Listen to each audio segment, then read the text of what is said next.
1935, the Lions win the NFL championship. The Detroit Tigers take the World Series. The Red Wings bring home Lord Stanley's Cup. Joe Louis begins his rise to world domination. This transforms the Motor City into Detroit, City of Champions.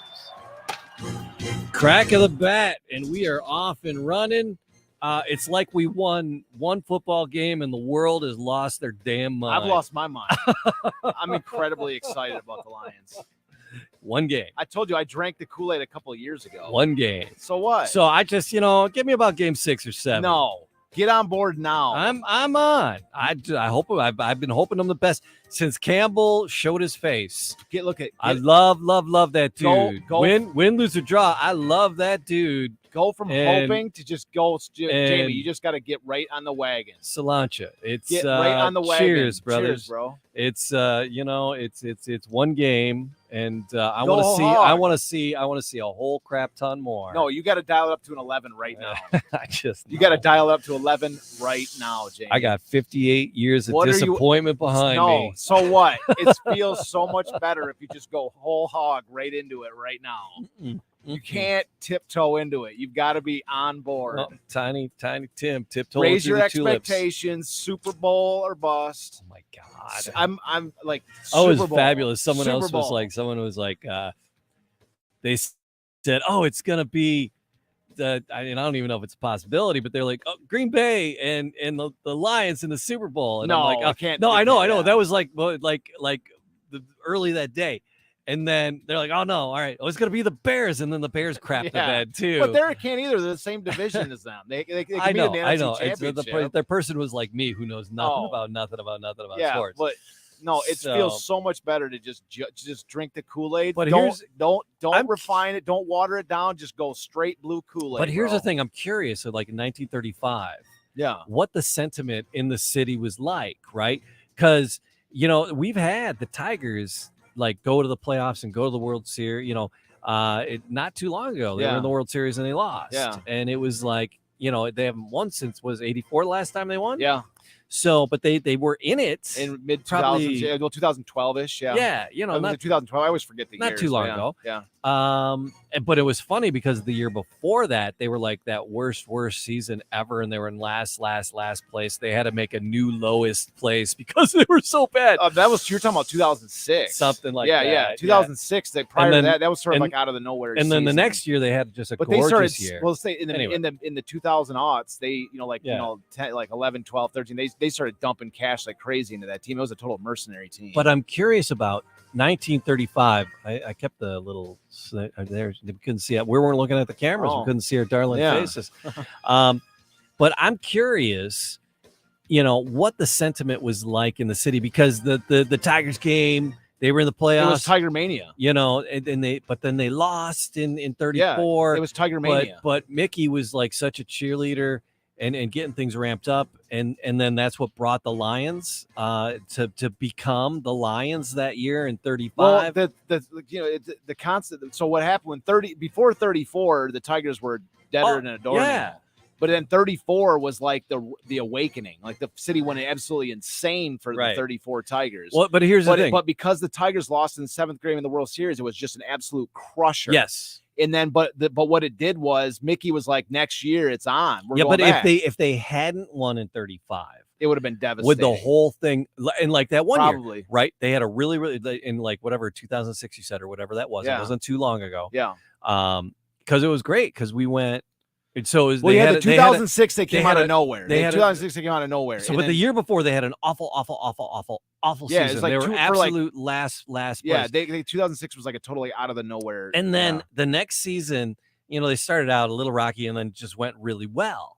And so, but it was funny because, and then they made it to the World Series. Yeah. After having the worst season possible, they made it to the World Series, but they didn't win. And then, they fizzled again after that.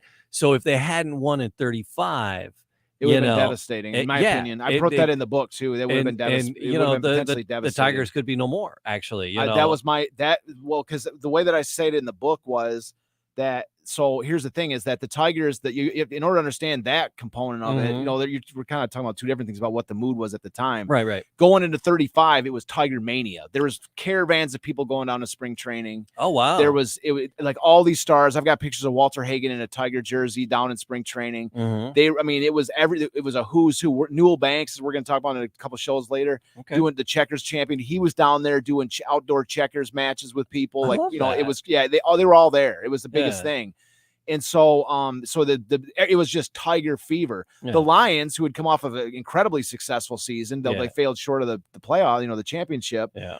They were sort of in the same boat as the Tigers. They sort of failed at the end of the year. They drifted off at the end of the year. But the Lions, there was only their second year. They had not established themselves in the city. They were like back page news. But people were pumped about sports. It was 35 was the year because there was some it was definite, the primer. It was the primer. Garwood was the primer. Garwood was there wasn't like a race that year, but he had the leading up to that, it was like some of the biggest but his crowds names were still in the papers. But Mussolini was like issuing challenges to him and all some of the biggest sporting crowds in the history to date gathered for those races.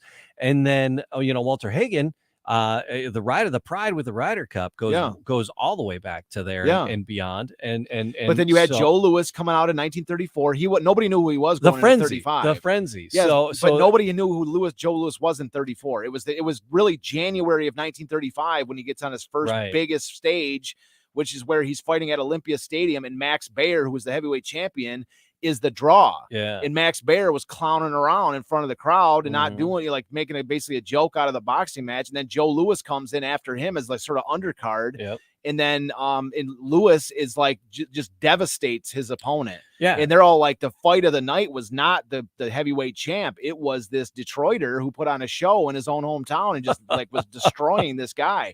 And so that's when it was like it would all 35, whether you were into boxing, whether you were into baseball, whether you were into this emerging NFL, whether you were into hockey, it was exciting in every single day's print. The city was sweeping up totally. I hope there's a finish this year. I hope there is. I'm for it. Man, if anybody does it, freaking Dan Campbell's gonna motivate this party. I've already drank the blue Kool-Aid hard. So many of these players are so charming. And so I love them. So dedicated to the game. Yeah. Love these boys that are playing there. Yeah. It's great to see. I watched all these other YouTube shows where they break down every single. I mean, I've watched every single play from that last game from like 10 different angles. But I'm curious. I've drank the Kool-Aid totally. I'm curious what the mood, if it was a similar. For the Tigers, it was absolutely for the and then the rest of the sports kind of getting swept up in that as well. Well, that's the thing. It's always the Tigers were the absolute driving force. And Jesse Medina says that we should be getting more swept up in this, and we should be wearing blue ski masks while we do this show. That's a solid idea. We should be wearing the blue ski masks. Maybe we will. Who called for the blue ski masks? I'm in for the blue. I'm in for whatever. Which one of the players said, "Oh, I want to see the stage." I saw a couple of YouTube blue ski masks. I saw a couple of clips where people wearing blue ski masks. This is our identity. Let's own it. It's I'm like, oh my god, you guys, you're so funny. I'm down for whatever. Whatever the trend is for the Lions. I don't care how gimmicky it is. I don't care what it is. I'm in. I've drank the Kool-Aid so hard. That'll be so ridiculous. That if everybody's wearing blue ski. I don't care. I'm in. I'm totally in. Whatever they do, I'm down for whatever. They can really do no wrong. I'm totally into it. But as far as it's an exciting time in Detroit now. But as far as if the Tigers would have lost in 35, I speculate in the book that would have been absolutely catastrophic. For the following reasons. The Tigers, they had already been in the early 1900s with Ty Cobb. They went to the World Series 3 times and lost. Yeah. Twice against 2 of those losses were against the Chicago Cubs. 1934, they lose. In the very previous year, they lost to the St. Louis Cardinals in Game 7 of the World Series. Yeah. So 1935. If the Tigers would have lost to the Cubs make it or break it. Think if they would have lost to the Cubs again, right? Yeah. And especially since Hank Greenberg broke it. We'll get to that point in the show, but Hank Greenberg broke his wrist in the second game of the World Series. Mm-hmm. And so the next appearance for the Tigers for the World Series was in 1945, and then it was leading into World War I. And so it was just, would they have survived in the day, all the way through if they had not won this first one. You know, I mean, would it have been so catastrophic that it would have just imploded them? And that's what I'm saying. Like if they would have lost 5 World Series in a row, the long and short of it is with, you know, the game's MVP, Hank Greenberg, breaking his wrist, would it have led to this mentality that there's like a curse on this team. That's what I'm trying to say is, would they have survived long enough to get to these, you know, to these following World Series? And I think the motivation, and I think the positive energy and the fan base, I think, is part of what helped the Wings and the Lions 100% carry through 100% and carry through to those other 2 of the big 3. Well, it was essential. If the Tigers had lost the World Series, but the Lions had won the NFL championship, they might not have been that big of a deal, because or they may not have won it without the fan, you know, that much sports enthusiasm in the city. But the Lions, you have the Tigers win the World Series, and then when the Lions win their NFL championship, it elevated them onto the same pedestal as the Tigers. Right. To be mentioned in the same breath as having achieved what the Tigers, that this beloved team in the city, had already done, raised the Lions' profile in that same season. And then the bigger thing was that on the day the Lions win their first NFL championship, December 15th, 1935, on that day, the Red Wings moved into first place, and it begins the new story, which is, can the Red Wings bring home the final major championship? And so now the city is focused on a sport which they'd never really cared about, which was hockey. And it led to the creation of this, from that very, now there's like, hell, it's the winter. What are we supposed to do now? Baseball's over, even football is over. Well, there's another sport where we got a great team called the Red Wings, and they're, they could win the final championship. And so they're like, hell, I ain't got nothing better to do in December, January, February. Let's go watch some hockey, whatever the hell that is, and get it. And so they're like, this sport's awesome. They're hitting each other. They're skating around on ice. It's awesome. But I think the feeling here in this last week, the positive vibes, even from national media, that we haven't had in a while. So the positive vibes we've been getting, and the emotion in the city in this last week, it reminds me of what it probably was in 35. Exactly. That's what I envisioned 35 probably was. Exciting. Just the excitement in the last week. And again, like I said, drink the Kool-Aid. I'm drinking. Go all in. Don't dip your toe in the water. Just go straight in, man. Go straight in. I'm gonna go to Walmart and get a ski mask. There you go. On the way home. Wear your Lions gear, your shirt, and whenever just get excited. Raise your expectations. That's the biggest thing. Don't say, I'm going to hope they're going to get some more wins. All right. We're aiming for Super Bowl or bust. Super Bowl or I'm bust. aiming. We're winning this. Like my goal is, my expectations are Super Bowl championship. So cool. Yeah. So I'm hoping. That's what I mean. I'm hoping. That's what I'm saying when I say drink the blue Kool-Aid, go all in, raise your expectations. And you know what? Like that. Let's have some fun with it, man. Yeah. I've had my heart ripped out by the Lions so many times. What's one more year? If that happens, so what? Yeah. So what? We're used to it. Yeah. So what? So I've got, but because otherwise, if I do raise my expectations and they do it, it'll be like the greatest, it'll be like the greatest thing there is, right? Instead of just kind of going, oh my God, I can't believe they did it. No, I'm like, we're all in this, baby. We're going for it. Winning. And as the year unfolded, and then as they reflected on the year, all these other champions emerged. Yeah, we're gonna get. We've been covering. We're gonna get the stool pigeon in there. We'll get this. We'll get the homing pigeon. The homing pigeon. That's right.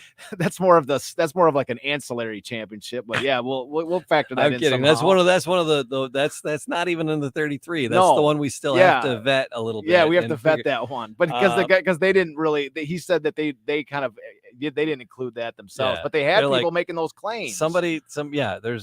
There's a lot of champions rising to the top, and we've been diving into each and every one of them. And it's every sport. Like some people have asked, is it every time you turn around, there's somebody else in some other ridiculous sport doing something amazing. Well, people have asked, how can there even be 33 championships? Is there even 33 sports? And it's like, well, just follow along with this show and you'll hear it. Because we're on right now. We're on I think we're on number 20. Yeah, we're on number 30 today. 30 and 31. Got, who do we got? We 30 got Kathleen. We got Stan. So we got two we're going to talk about today. We got two different today. We've got who do we got?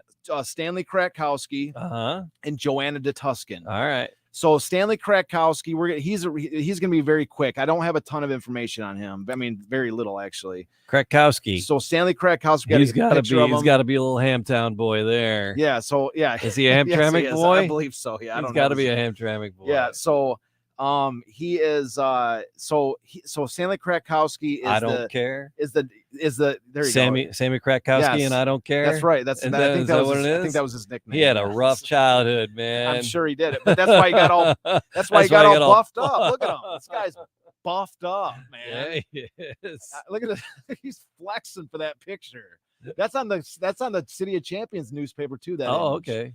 So he is flexing. He is flexing for that shot. Yeah. They're like, "Hey, Stanley, you want to give us a shot for the newspaper?" And she's like, "Hold on a second. Let me get my weight belt on and my Hercules pose." So there's Stanley. And so Stanley Kratkowski, as you might envision, is the national middleweight weightlifting champion. So he set 6 national records. So he set 6 national records and won the state title in March of 1935. So his claim for this season is not only the state title, which is but the state title doesn't really count. We're talking about national championships, and and so he set 6 national records in 1935, in March of 1935. Are you counting them as one though? Yes, just one. Yes. All right. And so 19. Check, yep. So yeah. And so he was also in the 1932 and 1936 Olympics. Oh wow. Yes. And so 2-time Olympian. 2-time Olympian. Dang. This guy's a beast. Look at him, man. Yeah. Guy is flexing for a camera. Hell yeah. So anyway, that's pretty much all I have on him. If anybody has any additional information on Stanley Kratkowski, I would love to hear it. Mm-hmm. But that's pretty much all I have for him. But that's champion number. So what was 30. the event in the Olympics? He was. It looks like middleweight weightlifting. All right. Yeah, I haven't dug too deep into his Olympics. He didn't win a gold or anything, but he was like I say 32 and 36 Olympics. Mm-hmm. So a little bit deeper dive would reveal more of his accomplishments in 32 and 36. So, but anyways, the main subject of today is Joanna De Tuscan, because this one I've been really looking forward. This is one of these stories I've been itching to get out. I grabbed this picture and I was like, oh. How you doing? Yeah. Well, yes, we'll get to that. This lady is gorgeous. All right. Should I bring her up? Yeah, absolutely. All right. There she is. Damn. Yeah. Fencing. Yes. Fencing. All right. So Joanna, she looks like a movie star. She looks like a movie star of the day. She's also an Olympian. She's a 1936 and this is Olympian. just her in her fencing gear. Yes. Maybe she's made up a little bit, but can you imagine if she had Hollywood beauticians on her, dolling her up? Yes. She's a natural beauty. She's, and she was voted. We'll get to it. So how sexist is it? Oh, she's a good looking girl. Yeah, right. But we were talking about how ripped that last guy was. So I guess it's not that sexist. So no. But she's a very attractive lady. But here's the thing is it's not, here's the thing about her is that we'll get to this in a second, but she was voted because she was also a 1936 Olympian. Yeah. And she was voted, and we're going to read her story in a second here, but she was voted the most beautiful Olympian in 1936. Without a doubt. Without a doubt. All man, right. She's smoking. So anyways, so we'll get to that. It's like a little spoiler alert, but she was voted the most beautiful Olympian. I'm just gonna sit here and stare. Yeah, for a minute. that's yes. So really, the best. She's got this incredible story. Now, this is probably going to be one of the longest stories we've ever read on this show. You guys are so sexist. I don't think so. I'm over it. Yeah, but here's the thing is, so this is gonna be one of the longest stories we've ever read on here. But I love it because it's not what it is. This is an interview with Joanna De Tuscan. Oh, nice. Okay. And she lays out her story. She tells about like how she got into fencing, and then she's got the sort of finale. Can you give it to me, and then I'll like read her parts in a little voice? No. Okay. I'm not gonna do that. All right. But that voice is terrible. Anyways, I couldn't handle it. I could not handle that voice. But also, I don't want to pass the book back and forth. Yeah. I got another copy in here. I just got 2 copies. All right, I'm messing with you. I was looking for any reason to just say no. Just to say no. Let's just pull. I got 2 copies. Come on. Let's just pull the plug on. There's no say. All right. So, anyways, but seriously, I know like it's not the greatest thing in the world to just read off in a show. We'll kind of converse as we go through. Sure. But stay to the end of this, because the finale of this story is what I want to get to, because I'm telling you, it's worth it. This, like the end of this story, this is her think about this for a second before we even get into the story. Okay. All right. This woman, she goes over, this is 1936, Berlin, Germany. This is the rise. This is like the rise of the Nazi party in Germany. The Nazis are the hosts of this thing. And you have the most beautiful Olympian going over there. And the Nazis are like, she's like an Aryan goddess to them, right? Yeah. So they like, wait till you see like what she's never even heard of Hitler. She's never even heard of the Nazis. Right. She has no idea. And this is what's so amazing about this story is why it's worth listening to the beginning, because it shows where she comes from and where she ends up in the 36 Olympics, because she is going to learn. We're going to see the story of someone. This is somebody that's never even heard of the Nazis or Adolf Hitler or anybody like this, who actually sees Hitler for the first time and like sees. Like, this is somebody that has no idea about politics whatsoever. Right. And this is somebody that goes into a Nazi rally totally oblivious of anything going on. Yeah. And she gives us her perspective on what it was like to like be in a, like, not have any clue. That is an interesting chunk and perspective on history. So that's what I'm trying to say. So listen to the end. I know this is.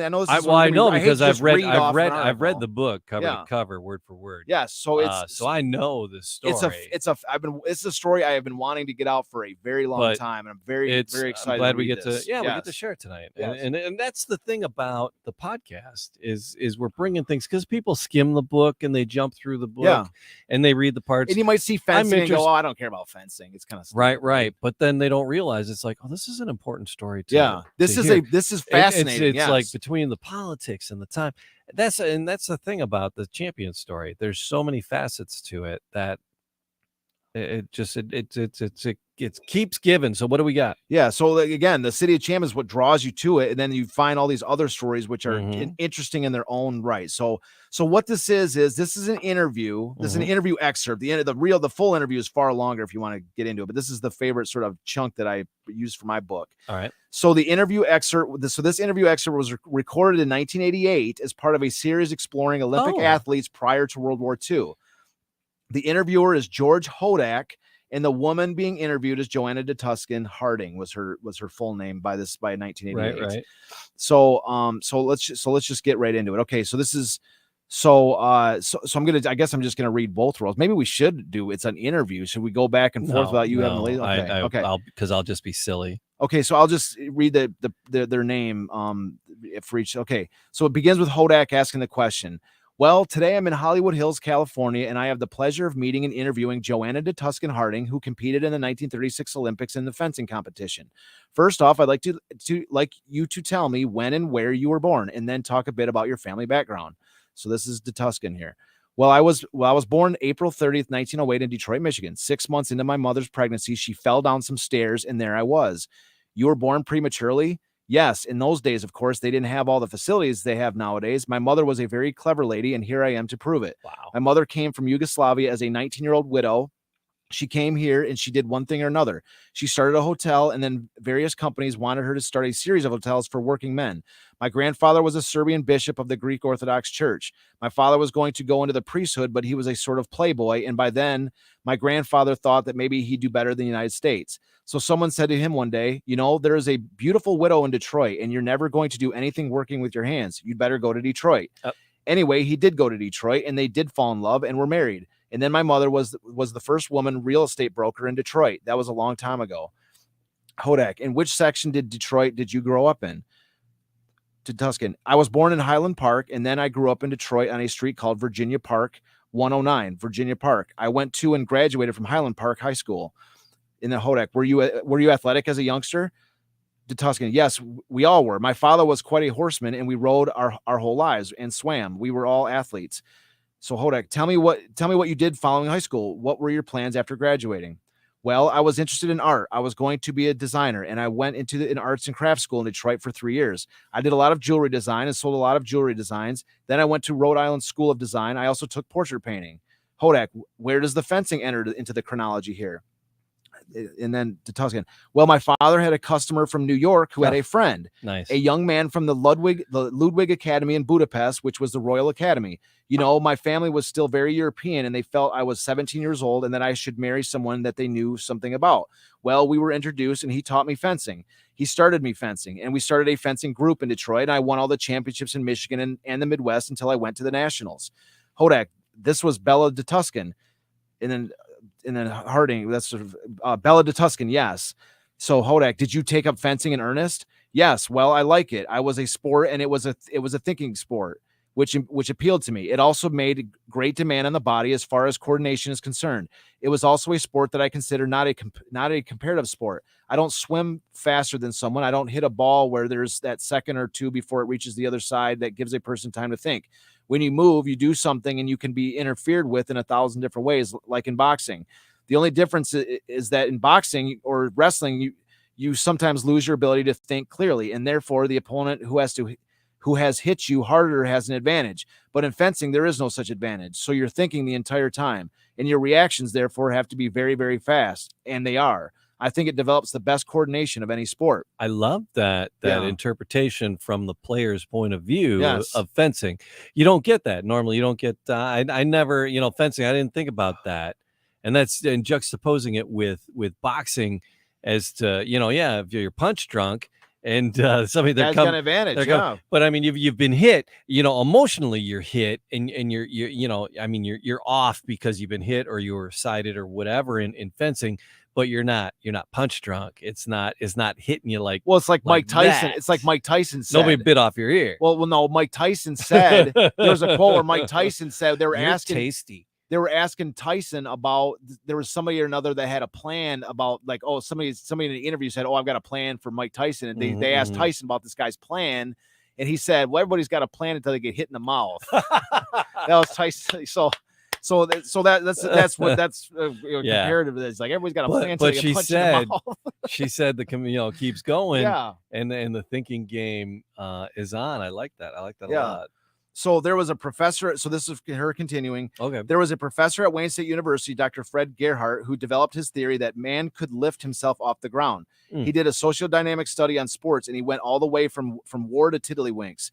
They interviewed and worked with top athletes in all the fields. They also took in what each sport did to the body, how much it cost, where you had to do it, where you had to go, how many people to compete, what it did to you physically, mentally, and emotionally. What did it do for you socially? What you could do with it if you traveled or if you went to a foreign place and didn't know anyone. If you swam or played tennis, your chances of making contact with peers was not likely unless you're really in the very top bracket. Well, they had fencing salons all over that were small, social, friendly, and all these things were taken into account. And the cost was also taken into consideration. For example, in swimming, you had to have a pool. You had to go somewhere where there was a pool. And what if you live in the cold and swimming or whatever? Some sports you need 9 people. Some sports you need more or less. Right. And all these things were taken into consideration. Fencing came out first, and ping pong came out second. Isn't that interesting? Hodak, yes, it is. Now describe a bit more about the social milieu of fencing and the people that come and attend fencing. Where could fencing meets generally be held in Detroit or the Midwest? It's De Tuscan. When we started, we used the Cadillac Hotel or the Statler Hotel, which in those days were the top hotels. We had tails and black tie, full dress occasions for our championships. It was very social. We had over 500 students a month going through our school. And the school was in Hodak. And the school was started by your husband, by Bella and I, yes. And then what I did, I lived in New York a lot when I was training with George Santelli. And every day I wrote all my lessons out and sent them to him so that he could in turn train the people in Detroit, which he did. And we had several champions come out of Detroit, national and Canadian. So while she's training with this she didn't really mention, but this George Santelli is just like an elite fencing trainer. And so she's like learning to get to the top elite, and she's running a school for fencing in Detroit and sending out messages, directions for the students that she's kind of like learning from the master and all that too. So Hodak, he says, let's talk a bit more about the nuances of fencing. First off, I noticed that traditionally, and even up to today, women generally only competed in the foil classification. Why is that? Harding, well, I think it's because of the slashing of the saber. Hodak, it's deemed too dangerous. De Tuscan, so, well, it's painful and it might be dangerous, if someone really cuts you very hard with a saber, it raises a welt. Sometimes men take their jackets off and they have welts on their chests and backs. And I think that was the chief reason that women were not fencing saber. So, of course, I think the saber, of course, is like the cutlass, like in a pirate movie. You know what I mean? Like they have the actual the blade, whereas the foil is the dart, the rapier. So, and I think that was the chief reason that women were not fencing saber.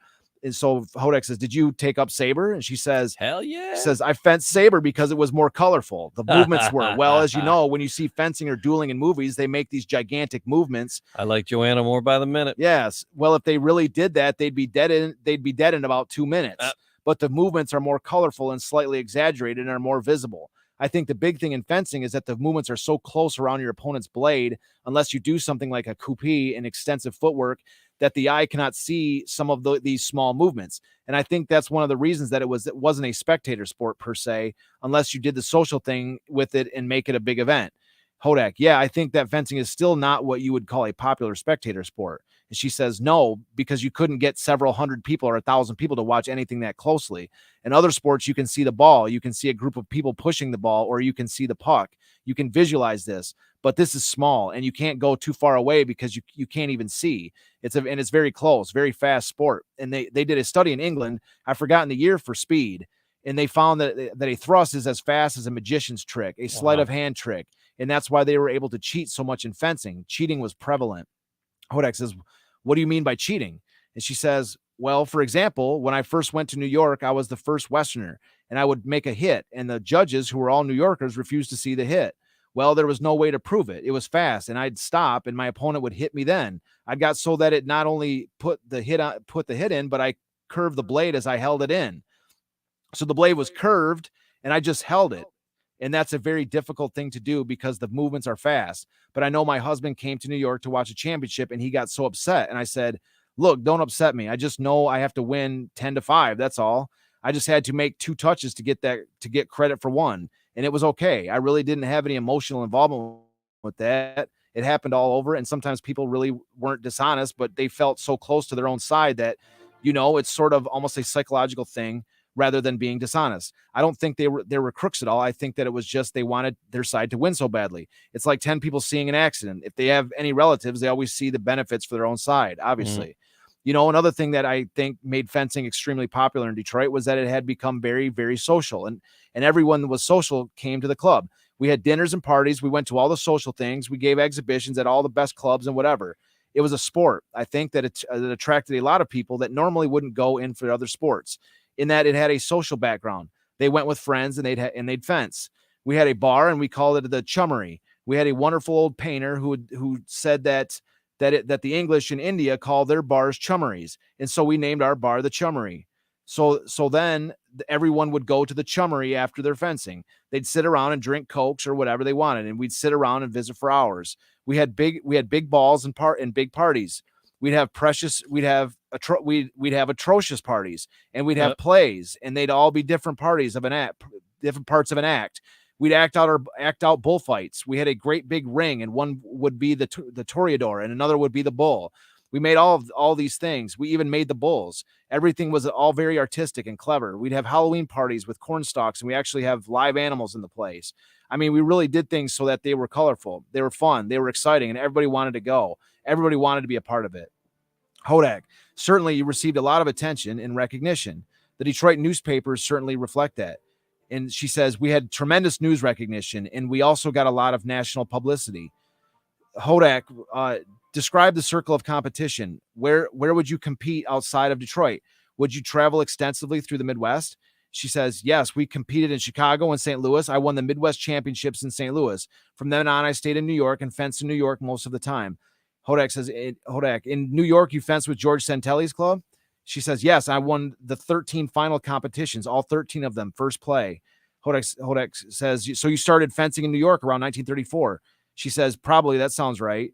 Hodak, so had you given much thought to the Olympics? She says, well, the 32 Olympics were too early for me. I was fencing, but I wasn't at that caliber yet. Right. I think it was after I met Santelli and went to New York that I became an Olympic caliber fencer. I think I just had better coordination than the average person, but I didn't have the finesse and the training before that time. That came from Santelli.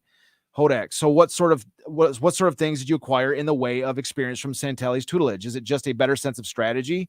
She says, yes, and they use different attacks. I think a lot of it was psychological, but he came from a very famous fencing background. He had a tremendous amount of intuitive things for students, and he knew just what to do with each student to get them to perform to their utmost.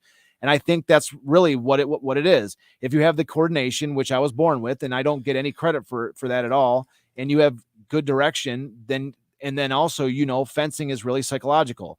You do a lot of thinking, but you do the thinking before, and then it becomes subconscious and ingrained because you don't have time to think. It's a split-second decision. So you have to do it 1,000 times. You've got to just keep doing it. And I used to fence for hours and hours every day. Hodak, and once in New York, then you would have been competing against some New York Athletic Club members. She says, yes, you see, I'd fence in the morning with Santelli. In the afternoon, I went to the Fencers Club, and in the evening, I went wherever there was fencing. I fenced all day long, every day. Hodak, did you have the Olympics in mind as a big goal, or was it more of a 1936, or did it something that came all of a sudden?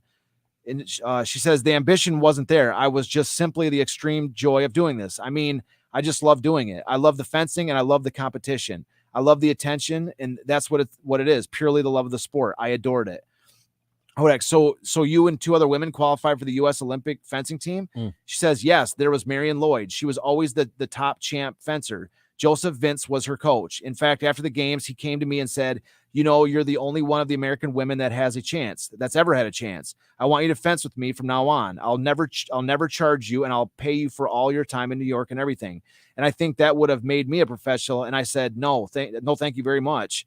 He was a big moving force, a political force. Santelli was never political. He was just a big, nice guy. And so Hodak, did Santelli accompany you on the trip to Berlin? She says, yes, he was on the trip. That's what made me so angry about having to fence with Robert Grasson with the French foil. I had worked with an Italian foil, a stiff wrist, the Italian technique.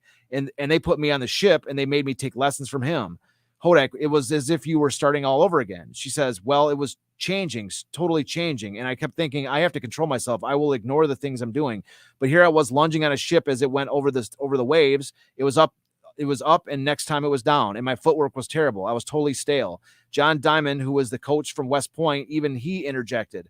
I mean, he saw this going on, and I went to Santelli. I went to Joe Levis, who was the men's captain. I was captain of the women's team, and no one backed me up. I had to do this. Today, I would have thumbed my nose at him and stayed in my cabin. I would not have done it, and I would have been better off. But in those days, I was very obedient. When you're an athlete, you listen, you learn, you have to obey. That discipline is very, very important, and I was extremely disciplined. Hodak, so Grasson's efforts at coaching were completely contrary to your best interest. So she says, yeah, well, they were totally different technique. It's as if I spoke Chinese and someone said, okay, starting tomorrow, we're going to speak French. Yep. I mean, it's totally out of the question. I was disillusioned and disappointed, angry and hostile. After the games, I went to Budapest, and I fenced after the games. I fenced with Maestro Santelli for 7 months and lived in Budapest. And then they had a championship at Lake Balaton. I won a little silver cigarette case. I wasn't smoking, but anyway, I won first place. So that sort of evened things up for her loss to win a medal in the Olympics. In my mind, and then I won the world's professional championships in London, England in 39. So I don't know, the score evened a little. Hodak, so what did you see in Berlin itself? Were you able to see much of the city during the Olympics? And this is where she tells the story. All right. So I saw all of the city. I was taken around by Hitler's first lieutenant. I'm sorry, I do not know his name anymore, but he was a very nice gentleman, a young man, and he took me to Hitler's parties. We went to this big meeting, and I was the only American. Now listen to this. This is somebody that has no idea. Right. I don't know. Maybe he thought I liked what they were doing. I didn't really know what they were doing politically at that time, but I went to this meeting, and I don't know how many people, thousands of people were in this gigantic place, and they were all nice German mamas and papas, the real nice middle of the road people. And we sat in the middle of this auditorium, and people came and spoke. And then when Hitler came in, and he just looked like a well-built, ordinary man, and he was speaking, then all of a sudden he started raising his voice a little louder. And the next thing I knew, it was a total insane asylum. Everyone was on their feet but me. Everyone was screaming. They were standing up. They were shaking their fists. I think it was just pure hypnosis. You've never seen such an insane asylum in your life. And German people are really very calm and nice. And I was shocked at the way they acted. Hodak, so in a short period of time, he had galvanized the whole crowd into a frenzy? She says, yes, absolutely into hysteria. Total hysteria. And I was shocked. I later read that he learned this technique from a hypnotist in a beer hall in Munich someplace. It was actually a learned technique. That's her little story. Wow. But so it was like group. She equated it to being an outsider looking into like group hypnosis. Yeah, once like the contrast. She says once it was like these nice mamas and papas were just at this meeting, and this regular guy comes up on stage. Next thing you know, they're losing their shit. She said it was an insane assignment. It was total hysterics, total hysteria. So yeah, it's just that little segment right there. It's just interesting. That's her little story, man. Yeah. Like she not like them. They're out. It's very interesting. It's just like it's not like them in their everyday behavior. But they were just losing their minds. Yeah, and I don't know about the hypnosis thing. I don't think I don't necessarily. I mean, from her perspective, she could see that. It seemed like that's what it seemed like. Yeah, right. I don't think it was a hypnosis thing. His style of speaking, from what I've learned about him, people up. Was what it it's your classic momentum concept. Right. You start slow like a train, and you start to build, and you start to get people excited and more excited. But again, the mentality, like this, it's actually one of my favorite subjects is, World War I. It's everything from 1865 Germany all the way through, really like up to World War II, and World War II included, I suppose.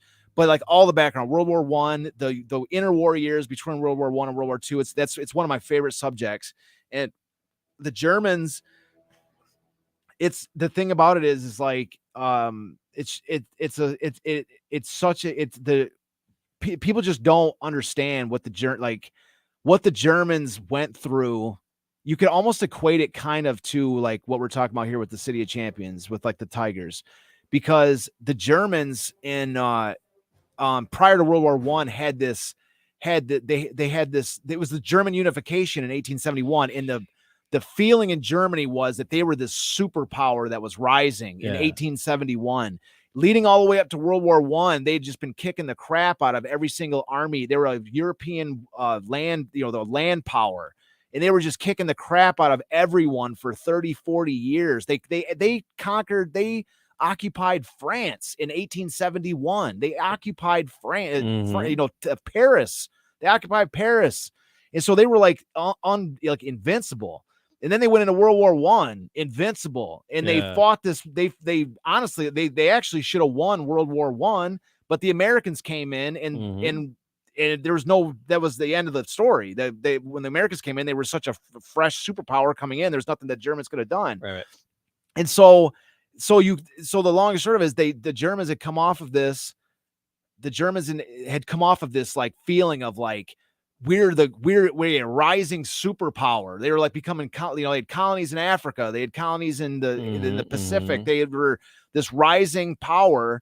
And then they had this mentality that they basically got jobbed by the rest of the world, like especially America stepping in and reversing the course. All right. And so their country was just devastated between the wars. They all their gold was gone. Their silver was gone. They were just broke. Their government was a disaster. Right. And so but you can see that frustration, and with her words right here, it wasn't just a hypnosis. This was these people venting at the same time, venting like this pent up rage, as well as this they're directed their hopes towards this one man. That's what they were at. I mean, it wasn't hypnosis. I mean, it's like, that's why it's like, understanding like the rise, the whole that history of Germany leading up to that moment. And in some ways, this her talking about this actually, helped to like raise my level of interest in that in this era of German history. It's fascinating. Just an outsider looking into how it unfolded there. To be a guest as it was unfolding. It was just, and of course, she's voted the most beautiful Olympian. So you've got this German lieutenant. This is one of the things that the Nazis sold is this occultism, like this, the high boots and the collared, uniforms and this military ethos, which like they're, you probably have this, young blonde lieutenant that's like picking up the hottest girl at the Olympics and going, hey, look at my date for the afternoon. I've got the, it's like this, and she's probably a little bit smitten herself, I'm going to this German meeting with this guy. Yeah. There are a couple other images that you shared with me. If people are on Facebook. One was listing Kathleen, the other one was some ads. What are you going to tell me about these? So which one do you want? Well, so the ads are fairly self-explanatory. So she was a famous person in her day. Okay, all right. And so she did ads there's 3 ads here. There's one for Camel Maxwell cigarettes. House Coffee. Does she open up the can with her sword? Most likely. Why? I don't see why she wouldn't. Is she like cooking some marshmallows over a fire with her rapier there? Of course she is. Right. Why would she not be? I'm like get the Stave Puff people on the phone. Yes. We got a new sponsor. Yeah, of course she was doing that. And she's got the coffee ad, she's got the Camel cigarettes ad. And she actually says in the ad for the Camel cigarettes. Does she have the cigarette speared on the she lit cigarettes with a match at the end of her. All right, fair play. Of her sword. That's a good shtick. So she says on the Camel cigarettes ad, it says fencing bouts are won mainly on quick response from nerves. In the words of Joanna De Tuscan, U.S. Women's Foils champion, being on the alert counts in fencing. That's my number one reason for preferring Camels. Camels never jangle my nerves. Dang! Oh my God! What an advertisement! That's good. I want to go smoke a Camel cigarette right now. Well, I can't stand it when my nerves get all Me jaggled. neither. No, man, my nerves would probably be way settled if I got that. And so she's also got a Wheaties ad. That's the bottom left corner. Okay. It's a Wheaties. Right. And so she says, one part of my own training schedule is eating a hearty, nourishing breakfast of Wheaties every morning. So she's a Wheaties girl, totally. I like eating little chocolate donuts. No, well, that's why you're not a champion like Joanna De Tuscan. John Belushi doing that. Oh, is it? Yeah, it's okay. John Belushi eating I like little chocolate donuts instead of Wheaties. It was but it would look like a Wheaties box, but it was a little chocolate donut. Oh, was it? That's awesome. Yeah. So she obviously eats her Wheaties, and as far as the Maxwell House, it's a little bit tight to read, and little chocolate donuts. But it says it's kind of small, but it's we get the idea. But it's great. A great shot of her there in a fencing pose. Yeah, it's the Maxwell House. It's worth it. Yeah, they're all great. Again, all these images are in and more information in Detroit City of Champions, the trilogy of books. Pick them up now. Well, there's other. Let's go over the other photo too. Are sold before we cut us off. All right, and then Kathleen. So Kathleen Hughes Hallett. What was that? What's the story on Kathleen? So you got the picture up? Yeah, awesome. Okay. So we have a picture on screen. It's 4 people sitting at a table. And is that the Champions Dinner? Champions Day dinner. Okay. And so who's at this table? We've got can you read closely off the screen? We got Esther Pulitzer. So on the reading left to right, we got Dick Degener. We've got Tom Haney, who we covered a couple episodes ago. We've got Kathleen Hughes Hallett and Esther Pulitzer, of course, the women's tennis doubles champion. Right. So above there, we've got a picture, a really nice rotogravure. It's one of my favorite of any I've found. She is that's Kathleen Hughes Hallett. That's not Joanna De Tuscan. She is extended on her. Yes, that's her and her brother fencing. Okay. And so Kathleen Hughes Hallett was the daughter. Those two in this photo. Mm-hmm. It's like the ultimate fencing pose. I mean, this you don't find this on the internet. It's this gorgeous, is directly off a newspaper. So off of a road. And I'm not being sexist. It's just gorgeous sports. It's a beautiful, it's like an Olympics. I was being sexist earlier. No, but no. I'm appreciating sports. Yeah, this is just the beauty of the sport right here. And so I've swapped. Yeah, so what this is Kathleen Hughes Hallett and her brother there in the same picture were the son and daughter of a British diplomat living in Detroit. And they both trained at De Tuscan's school, fencing school. And so the date of the Champions Day dinner, Joanna De Tuscan was in, where was she at? She was in New York winning that national fencing championship. Okay. So she's winning that fencing champion. That's which is her claim to as part of the City of Champions thing. Right. So she actually won her fencing championship on Champions Day. Oh, hell yeah. Yes. And so she sent, because she was already like the number 1 ranked fencer in the country. That's why they were invited her to the dinner, but she's like, well, I can't go to the dinner. I'm about to win the championship. Right. Yeah. And so they sent Kathleen Hughes Hallett as her representative from the fencing school to the dinner. And that's why she is in the photo. Who is Ethel again? That's Esther Pulitzer. She was one half of the women's doubles tennis championship with her and Constance O'Donovan. She looks like she's woofing down every bit of that dinner. She's going This nuts. is a free dinner. Yeah. I am not letting any of this go. Yeah. But the thing is that when I first started this project, especially when I got into the players. So who's this Kathleen? Yeah. So what the hell's her story? Well, that was the tough thing is that I was looking into Kathleen Hughes Hallett because she was at the dinner. She was the one I thought was the champion. And so that's what was tough to decipher, because every time I looked at Kathleen Hughes Hallett, or, when I looked at her, there wasn't really much. It was I saw this beautiful photo, and I saw this, Champions Day dinner photo, of course. Yeah. But every time it was always about Joanna De Tuscan, fencing champion, Joanna De Tuscan, top rated fencing champion. It was all this different information, and it took me a second. Where was Joanna at dinner? Exactly. That's why winning another cigarette case. It wasn't until I really started to dive into the story about the fact that she owned this school, this fencing school, and that the Halletts were, part of, that I put the story together. So that was one of my sort of crowning moments, is when I actually came to the realization that what actually had happened. Yeah. Was that was the that was the soup. Yes, that was the realization, was that she. So that she was that she wasn't the actual champion. All right, where's your spoon? All right, but you were determined to roll that thing out, weren't you? You were determined to get to the spoon part. You were determined to get to Eddie Murphy, culturally insensitive joke. Yes. So like I say, putting that piece together. But I found that, and then the worst thing. This is the thing. What was the most frustrating part about the whole experience of looking up, trying to understand this story? Yeah. Was when I found that fencing rotogravure, right? I'm like, oh, this is an amazing Joanna De Tuscan fencing pose. And it turns out to be Kathleen Hughes Hallett. I go, son of a gorgeous photo. Yeah, and I'm like, I want this to be Joanna De Tuscan. I need this picture in my book. And then I'm like, hold on a second. That's when it started. I'm like, there's something going on here. And it was I actually had to really focus on this story to get to that, to sort of I started with Kathleen and then worked in a roundabout way to come full circle back to her. I'm like, man, now I get it. Again, I applaud you on all the research you did. I appreciate it. This one was not an easy one to crack. This nut was not easy. That's fun. Yeah. That's I love that that these things have come to light like this.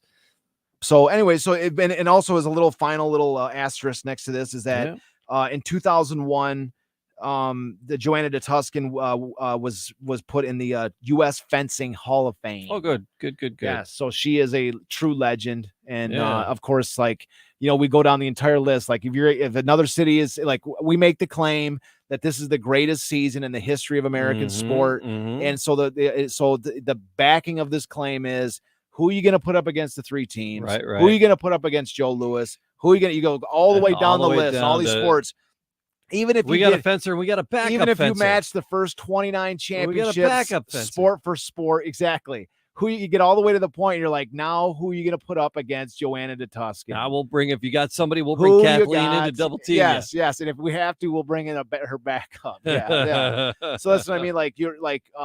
That's what's just so amazing is that you just go down this list, and so it's not me when I say this is the greatest season of history of American sport. I'm not saying that as just because I think this is a great story. No, this is objectively true. How could another season, how could another city ever have a season with this staggering array of championships in every sport? It'd be impossible. That's why I say, this is not only the greatest season that ever has happened, it's the greatest season that ever will happen. How could any city ever match this? I agree. Yeah.